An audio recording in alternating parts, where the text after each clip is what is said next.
चलिए आज एक ऐसे जन्म की कहानी में चलते हैं जिसके होने से पहले कहते हैं पूरे ब्रह्मांड को इसका संकेत मिल गया था। ये कहानी है एक ऐसे आगमन की जिसने इतिहास की दिशा को आप कह सकते हैं हमेशा हमेशा के लिए बदल दिया। तो ये सिर्फ एक जन्म नहीं था, ये तो एक नए युग की शुरुआत थी, एक आरंभ था। तो चलिए साथ मिलकर इस दिव्य कथा की एक एक परत को खोलते हैं और देखते हैं कि आखिर हुआ क्या था।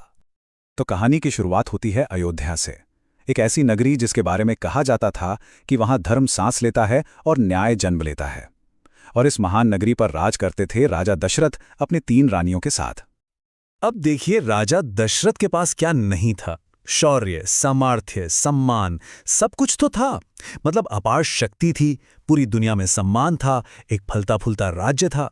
बाहर से देखने पर तो उनका जीवन एकदम परफेक्ट, मतलब हर तरह से पूरा लगता था।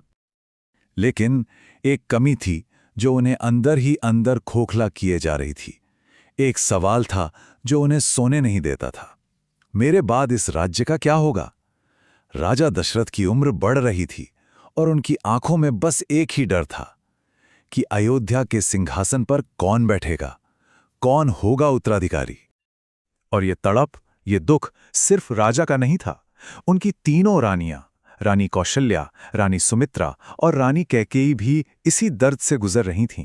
उनकी हर प्रार्थना, हर व्रत, हर एक अनुष्ठान बस एक ही इच्छा से भरा होता था कि उन्हें एक पुत्र का आशीर्वाद मिल जाए। और फिर एक रात आई, एक ऐसी रात जब तीनों रानियों का ये जो साझा दुख था ना, वो एक होकर एक बहुत ही शक्तिशाली प्रार्थना में बदल गया। और जब ऐसा हुआ तो कहते हैं ब्रह्मांड ने भी उन्हें एक संकेत दिया। जरा उस दृश्य की कल्पना कीजिए। उस रात राजभवन के एक प्राचीन मंदिर में तीनों रानियां एक साथ इकट्ठा हुईं।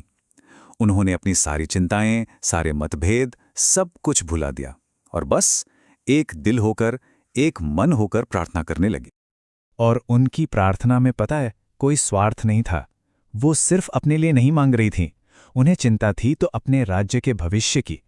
बस एक ही स्वर में, एक ही आवाज में उनकी प्रार्थना गूंज रही थी, हे प्रभु, हमें मातृत्व का वरदान दें, अयोध्या को उसका उत्तराधिकारी वापस दे दें। और ठीक उसी पल एक दिव्य चमत्कार हुआ। मंदिर में जल रहे दीपक की लौ बिना हवा के जोर से हिल उठी, कांप उठी।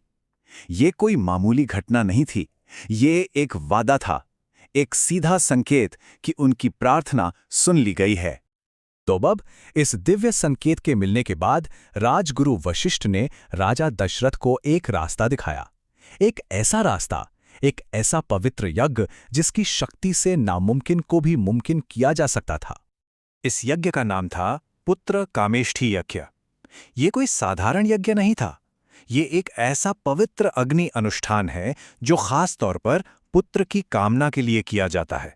और इसका वरदान, इसका फल स्वयं देवता आकर देते हैं। मतलब अब अयोध्या का पूरा भविष्य इसी यज्ञ पर टिका था।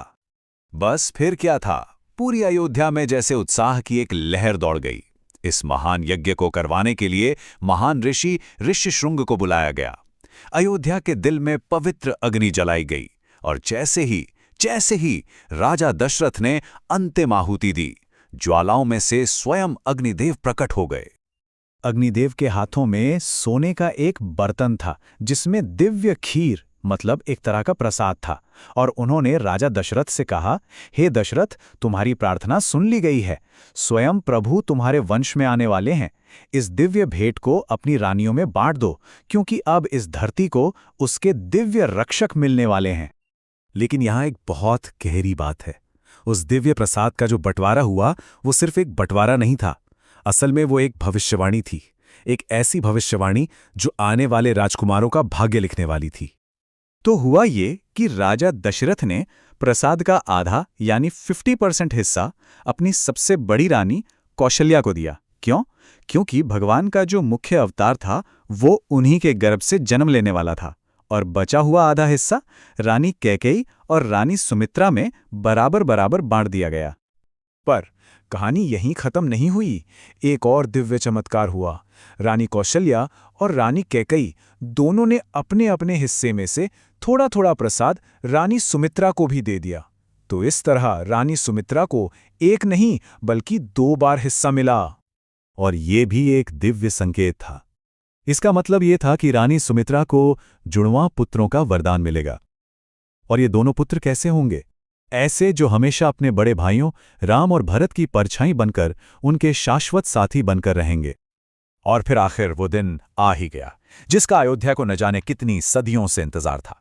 वो घड़ी आई, वो पल आया जब 4 दिव्य आत्माओं ने इस धरती पर कदम रखा।